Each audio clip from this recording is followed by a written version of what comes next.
পারস্য উপসাগরের নীল জলরাশির বুকে এক অদ্ভুত নীরবতা নেমে এসেছে।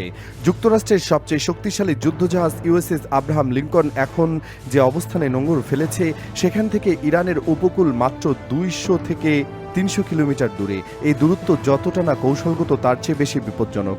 ওয়াশিংটনের করিডোরে এখন যে ফিসফিস শব্দ শোনা যাচ্ছে, তা আত্মবিশ্বাসের নয়, বরং উদ্বেগের। পেন্টাগনের ভেতরে যারা দশকের পর দশক ধরে সামরিক কৌশল নিয়ে কাজ করেছেন, তারা এখন স্বীকার করতে শুরু করেছেন যে একটি অস্বস্তিকর সত্য। সেই সত্যটি হলো, আমেরিকার এই বিশাল নৌবহর হয়তো ইরানের সামনে ততটা অজেয় নয় যতটা ভাবা হয়েছিল।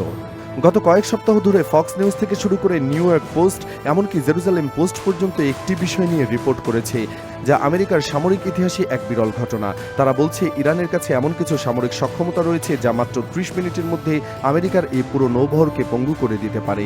এই দাবি শুনে প্রথমে অনেকে হাসবেন হয়তো, কিন্তু এই কথাগুলো বলছেন স্বয়ং পেন্টাগনের সামরিক বিশ্লেষকরা। তখন বিষয়টি নিয়ে ভাবতে বাধ্য হতে হয়।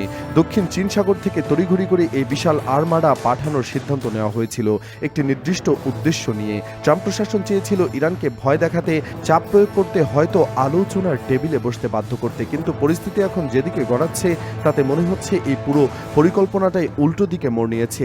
ইসরায়েল যখন আমেরিকার কাছে ইরানের পারমাণবিক কর্মসূচি ধ্বংস করার জন্য চাপ দিচ্ছিল, তখন হোয়াইট হাউস ভেবেছিল এই বিশাল সামরিক শক্তি প্রদর্শন কাজে দেবে। কিন্তু এখন দেখা যাচ্ছে, যে জিনিসের শক্তি প্রদর্শনের জন্য পাঠানো হয়েছিল, সেটাই হয়ে উঠেছে সবচেয়ে বড় দুর্বলতা।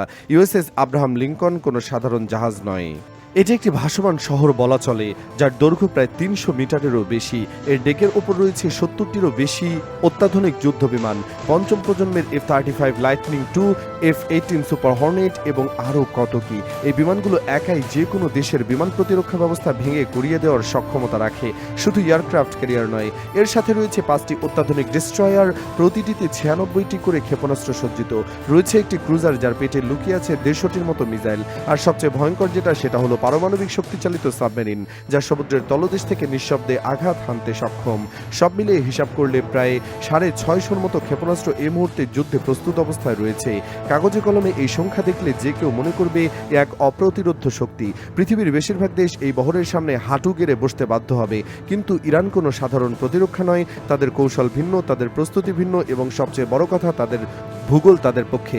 পারস্য উপসাগর এবং হরমুজ প্রণালীর ভৌগোলিক গঠন এমন যে এখানে বিশাল জাহাজ চালানো অনেকটা সংকীর্ণ গলিতে হাতি নিয়ে যাওয়ার মতো, যেখানে বিশাল আকারের সম্পদ নয়, বরং বোঝা হয়ে দাঁড়ায়। পশ্চিমা সামরিক বিশেষজ্ঞরা এখন খোলাখুলি বলছেন, এই সরু এবং অগভীর জলসীমায় ইউএসএস আব্রাহাম লিঙ্কনের মতো বিশাল জাহাজে চালানো আত্মহত্যার সমান। গভীর সমুদ্রে এই জাহাজগুলো যতটা ভয়ঙ্কর এবং কার্যকর, উপকূলের কাছাকাছি সরু পথ ঠিক ততটাই অসহায়। এখানে তাদের চলাচলের স্বাধীনতা সীমিত, পালানোর পথ প্রায় নেই বললেই চলে। আর এই দুর্বলতার কথা ইরান ভালো মতোই জানে। তারা তাই সুযোগটাকে কাজে লাগানোর জন্য বছরের পর বছর ধরে প্রস্তুতি নিয়ে রেখেছে। ইরাক যুদ্ধ বা ভিয়েতনাম যুদ্ধের কথা যদি মনে করেন, তখন আমেরিকান নৌবাহিনীর নিরঙ্কুশ আধিপত্য বিস্তার করেছিল সমুদ্রে, কারণ সেই দেশগুলোর কাছে এমন কোনো প্রযুক্তি ছিল না যা দিয়ে তারা সমুদ্রে ভাসমান আমেরিকান জাহাজে কার্যকর আঘাত হানতে পারে। কিন্তু ইরানের পরিস্থিতি সম্পূর্ণ আলাদা। গত 2 দশক ধরে তারা তৈরি করেছে এমন কিছু অস্ত্র ব্যবস্থা যা পেন্টাগনের সব হিসাব নিকাশ বদলে দিয়েছে। তাদের হাতে রয়েছে অ্যান্টিশিপ ব্যালিস্টিক মিসাইল, যেগুলো সমুদ্রে চলমান জাহাজে পিন পয়েন্ট নিশানা করতে সক্ষম। এই মিসাইলগুলোর গতিবেগ এবং নির্ভুলতা এতটাই উন্নত যে আমেরিকার প্রতিরক্ষা ব্যবস্থা সেগুলো আটকানোর অত্যন্ত কঠিন কাজ হয়ে যাবে। সামরিক বিশ্লেষকরা এখন একটি ভয়াবহ দৃশ্যকল্পের কথা বলছেন। তারা বলছেন, যদি ইরান সত্যি হামলা করার সিদ্ধান্ত নেয়, তাহলে তারা প্রথমেই আঘাত করবে আব্রাহাম লিঙ্কন ফ্লাইট ডেকে। এই ডেকটি হলো জাহাজের সবচেয়ে গুরুত্বপূর্ণ অংশ, যেখান থেকে যুদ্ধ বিমানগুলো উড্ডয়ন করে এবং অবতরণ করে। একটিমাত্র নিখুঁত মিসাইলে হামলা যদি এই ডেকটি ক্ষতিগ্রস্ত করতে পারে, তাহলে জাহাজের পেটে থাকা 70টি বিমান কখনোই আকাশে উঠতে পারবে না। তখন এই কয়েক বিলিয়ন ডলারের জাহাজটি পরিণত হবে একটি অসহায় ভাসমান লোহার স্তূপে। আর এই পুরো ঘটনা ঘটতে সময় লাগবে মাত্র 20 মিনিটেরও কম। কিন্তু ইরানের সামরিক কৌশল শুধু মিসাইলে সীমাবদ্ধ নয়। তাদের কাছে রয়েছে আরও একটি ভয়ঙ্কর অস্ত্র, যেটা নিয়ে পেন্টাগনের ঘুম হারাম হয়ে গেছে। সেটা হলো ড্রোন প্রযুক্তি। ইরান গত কয়েক বছরে অত্যন্ত কম খরচে তৈরি করেছে হাজার হাজার আত্মঘাতী ড্রোন। এই ড্রোনগুলো আকারে ছোট, দামেও সস্তা, কিন্তু কার্যকারিতায় মারাত্মক। সামরিক বিশেষজ্ঞরা একে বলছেন ড্রোন সোয়ার্ম অ্যাটাক বা ড্রোনের ঝাঁক আক্রমণ। এই কৌশলটি বোঝা খুব সহজ।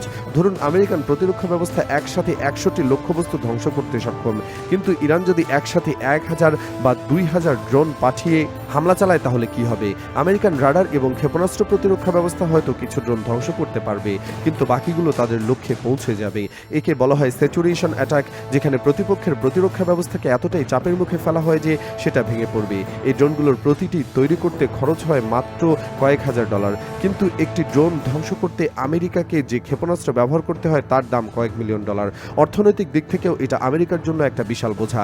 একটা হিসাব করলে দেখা যায় 1000 ইরানি ড্রোন ধ্বংস করতে আমেরিকার খরচ হতে পারে কয়েক বিলিয়ন ডলার, আর এই খরচে দীর্ঘমেয়াদে টেকসই নয়। পেন্টাগনের ভেতরে এখন এই নিয়ে তুমুল বিতর্ক চলছে। একদল কর্মকর্তা বলছেন এখনই ইরানের উপর সামরিক অভিযান চালানো উচিত, দেরি করলে পরিস্থিতি আরও জটিল হবে। আবার আরেক দল বলছেন পারস্য উপসাগরে এখন যুদ্ধ মানে আমেরিকার জন্য আত্মহত্যার শামিল, কারণ ইরানের কাছে এমন সব অস্ত্র রয়েছে যা দিয়ে তারা আমেরিকান নৌবহরকে মারাত্মক ক্ষতিগ্রস্ত করতে পারে। আর এই অনিশ্চয়তা এবং দোদুল্যমানতাই এখন ট্রাম্প প্রশাসনের সবচেয়ে বড় সমস্যা। হোয়াইট হাউসের করিডোরে এখন যে আলোচনা চলছে তাতে স্পষ্ট বোঝা যাচ্ছে পরিস্থিতি তারা যেভাবে ভেবেছিল সেভাবে যাচ্ছে না। ইসরায়েল চাপ দিয়ে যাচ্ছে ইরানের পারমাণবিক স্থাপনাগুলোতে বোমাবর্ষণ করার জন্য, কিন্তু আমেরিকা এখন উপলব্ধি করছে যে একই ধরনের অভিযান চালাতে গেলে তাদের নিজের সামরিক সম্পদ মারাত্মক ঝুঁকির মুখে পড়বে। ইউএসএস আব্রাহাম লিঙ্কন হারানোর মানে শুধু একটি জাহাজ হারানো নয়, এর মানে হলো আমেরিকান সামরিক শক্তির ভাবমূর্তিকে এক বিশাল আঘাত। এখন পেন্টাগনের নতুন পরিকল্পনা হয়েছে, তারা ভাবছে হয়তো আব্রাহাম লিঙ্কনকে ইরানের উপকূল থেকে আরও দূরে সরিয়ে নিতে হবে, হয়তো ইন্দো প্রশান্ত মহাসাগরের গভীরে। আর হামলা চালাতে হলে নির্ভর করতে হবে দূরপাল্লার B-2 স্পিরিট বোমারু বিমানের উপর, যেগুলো নিরাপদ দূরত্ব থেকে আঘাত হানতে পারে। কিন্তু এই সিদ্ধান্ত নেওয়া মানে পরোক্ষভাবে স্বীকার করে নেওয়া যে আমেরিকান নৌবাহিনী ইরানের উপকূলের কাছে যেতে সক্ষম নয়। এটা হবে আমেরিকান সামরিক ইতিহাসে এক লজ্জাজনক মুহূর্ত। মধ্যপ্রাচ্যের রাজনীতিতে এই ঘটনা প্রভাব পড়েছে ব্যাপকভাবে।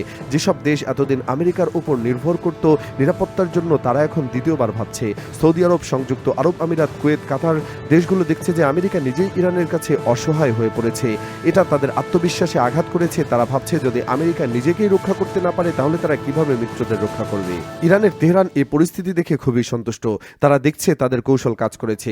আমেরিকা যত বড় শক্তি প্রদর্শন করুক না কেন, শেষ পর্যন্ত ভূগোল এবং প্রযুক্তির সঠিক ব্যবহারই জয়ী হবে।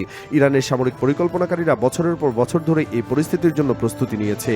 তারা জানতো একদিন না একদিন আমেরিকা তাদের বিশাল নৌবহর নিয়ে আসবে, আর তারা ঠিক সেই অনুযায়ী প্রস্তুতি নিয়ে রেখেছে। বিশ্বের অন্যান্য দেশও এই পরিস্থিতি লক্ষ্য করছে মনোযোগ দিয়ে। চীন এবং রাশিয়া দেখছে যে কিভাবে একটি মাঝারি শক্তির দেশ কৌশলগত পরিকল্পনা এবং প্রযুক্তির সঠিক ব্যবহারের মাধ্যমে বিশ্বের সবচেয়ে শক্তিশালী সামরিক বাহিনীকে চ্যালেঞ্জ ছুড়ে দিয়েছে। এটা তাদের নিজেদের সামরিক পরিকল্পনায় প্রভাব ফেলবে। তারা বুঝতে পারছে যে আধুনিক যুদ্ধে বিশাল সাইজ বা পুরনো ধাঁচের শক্তি প্রদর্শন করে আর কাজ করা যায় না। এখন যুদ্ধ জেতার জন্য দরকার বুদ্ধিমত্তা, কৌশলগত এবং প্রযুক্তির সঠিক প্রয়োগ। 30 মিনিটের এই হিসাবটা কোনো কাল্পনিক সংখ্যা নয়। সামরিক বিশেষজ্ঞরা ইরানের মিসাইল এবং ড্রোনের গতিবেগ, দূরত্ব এবং নিখুঁততা বিশ্লেষণ করে এই সময় বের করেছেন। তারা বলেছেন যুদ্ধ শুরু হওয়ার পর থেকে ইউএসএস আব্রাহাম লিঙ্কনের প্রথম আঘাত আসতে সময় লাগবে মাত্র 10 থেকে 15 মিনিট। তারপর পরবর্তী 15 মিনিটে ড্রোনের ঝাঁক এসে পুরো বহরকে ঘিরে ফেলবে এবং শেষ পর্যন্ত 30 মিনিটের মাথায় পুরো আর্মাডা যুদ্ধ করার ক্ষমতা হারিয়ে ফেলবে। এই বাস্তবতা এখন হোয়াইট হাউসের আতঙ্ক ছড়াচ্ছে। ট্রাম্প প্রশাসন যে ভাবমূর্তি নিয়ে গর্ব করত সেটা এখন প্রশ্নের মুখে। আমেরিকা সবসময় বলে এসেছে তারা বিশ্বের সবচেয়ে শক্তিশালী সামরিক বাহিনী, কিন্তু এখন সেই দাবি পরীক্ষার মুখে পড়েছে এবং এই পরীক্ষায় তারা হয়তো পাশ করতে পারবে না।